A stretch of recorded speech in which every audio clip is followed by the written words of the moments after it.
Okay, here's the deal. I feel like nobody tells you the exact details on how to set up your finances early on in life, like in your 20s. So I graduated college, I'm 22 at the time, and I'm like, okay, I don't really know anything about 401ks, Roth IRAs, how to save, all that stuff. Everyone on the internet is like, oh, you need to save, oh, you need to invest, cryptocurrency. Like, what? So here's the deal. I read like a ton of different financial books, and I'm going to break them down to you with real evidence of what you should do to save and actual websites and all the details. In this video, we're going to set up a very simple financial system based on the 4 following books. I will teach you to be rich, Generation Earn, Your Money or Your Life, and the Psychology of Money. The 4 steps we're gonna go over is the 401k, Roth IRA, CapitalOne's automatic savings, and index funds. If you're new here, I'm Liz. I'm a data science manager at Intel. I'm at the prime age of 25, and I set up this system back when I was 23 years old, and it has paid dividends. So if you're into finances, data science, all those good things in your 20s, feel free to subscribe. Otherwise, let's jump into it. Okay, so 401ks, what are they? Why do we need them? They are retirement funds. They will help you in retirement. When you start your first job, they will give you a list of 401k plans. Do not get scared. They are going to give you a list of like 10 or 12 options. It doesn't matter, just pick one. I tend to go for a target date fund. If that's somewhere in the list, target date funds are great because they automatically go from a high risk stuff as you're young to low risk as you get closer to retirement. So target date funds are your friends. Now, your company sometimes will match up to like 3 to 4% of your annual income. So when you go to set your amount of how much you should put into your 401k, you should set it at that match or above. So my company, I believe, matches 5%. So I think I have mine at 6% or 7%, but you have to be careful if you're a high earner. So in the beginning, I didn't have to worry about that because I wasn't making enough money to, go over the limit of the 401k, but they limit you at $20,500 in the year of 2022. So just be very careful that you're not going over that contribution. So do a little calculation of your annual income, multiply by 5%, 10%, and see where you're at for the year. But you should definitely be maxing out your 401k if you can.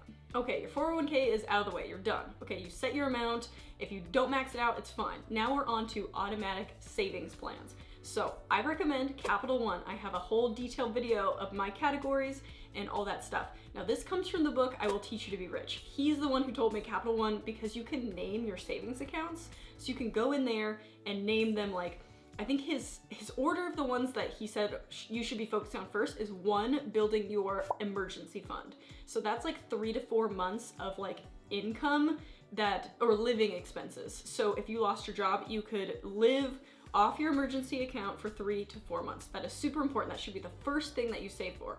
Not a down payment, not a car. Well, I guess you kind of need a car if you need to get to work. But that should be your number 1 priority, at least for the first couple of years. And then you can go into like a vacation fund and a car fund and a down payment and a wedding fund. So all that stuff can come separately.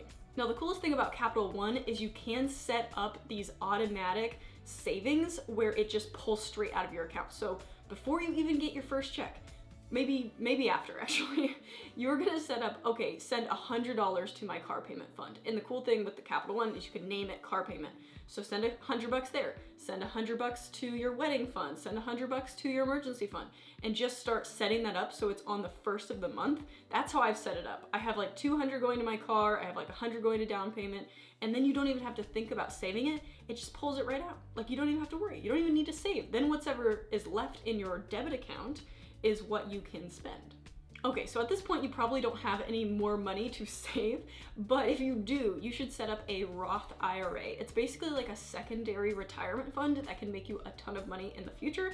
I have mine through Vanguard. He also suggests Charles Schwab and Vanguard, and this is still from the book, I Will Teach You to Be Rich. So he suggests those 2. I have mine through Vanguard. Now I have a target date fund. That is for the lazy people. If you are lazy and you want a retirement fund and you don't want to be messing around with the investments all the time, like, oh, I should move it and go into bonds and stuff, get a target date fund. It is like, for me, I have it in the 2060 because that is the date that I will be retiring, 2060. So set that up. What you're gonna do is you're gonna basically file for a brokerage account, and that's like your house. then you have to go and actually buy the target date fund. This is the part that confuses people. You need to actually get the brokerage account and then buy the fund. So to buy the 2060 Vanguard fund, you need a minimum of $1,000. So save up for that $1,000 and then buy that fund, and then you can start automatically putting money into that fund. So I have mine at $150 a month into that target date fund, and I've had that set up for years, and I like don't even I haven't looked at it in forever. I just kind of have it automatic because I'm human, but I'm sure it's making me money, so it's great. Now, Roth IRAs also have a limit as well, so you're not going to put a ton of money in there. So its limit is $6,000 a year, so you can't go crazy. You can put like 3 to 4%. It's just another extra place in case you want to have more retirement. But I highly recommend it. Like all my friends, I set up all their Roth IRAs because it is super important.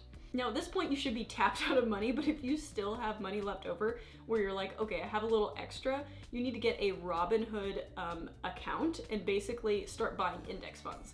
That's the only thing that he recommends in the I Will Teach You to Be Rich book, is if you have anything left over, then you can start playing with the stock market and buying index funds. The index funds is like a ton of different stocks, so you're not just like buying one share of Google, you're buying like, you know, 0.0001% of a bunch of different companies. So it's kind of like diversifying. So that's what I do. I don't really check it too often. I'm kind of lazy. I am more motivated on the CapitalOne savings accounts where I can like see the money gather, but I'm told investing is important and he really had a couple chapters on it, and so I do it still. As you can see, I was focusing a lot on the book I Will Teach You to Be Rich. That book was so good. It had actual like websites and his suggestions, and it made it so easy for me to make a decision, where I feel like Generation Earn, Your Money in Your Life, or Psychology of Money, they were all very vague. Your Money or Your Life was really good because it made you think, okay, what am I making this money for? And these were all good kind of vague books of like thinking about money, but they're not going to give you the details that I Will Teach You to Be Rich will do. So that is like my #1 recommendation from this video. If you're interested in seeing how I set up my CapitalOne savings accounts and kind of what I named them and what my priorities were when I was 22, 23 at the time, I will link it here. Otherwise, I will see you guys next time.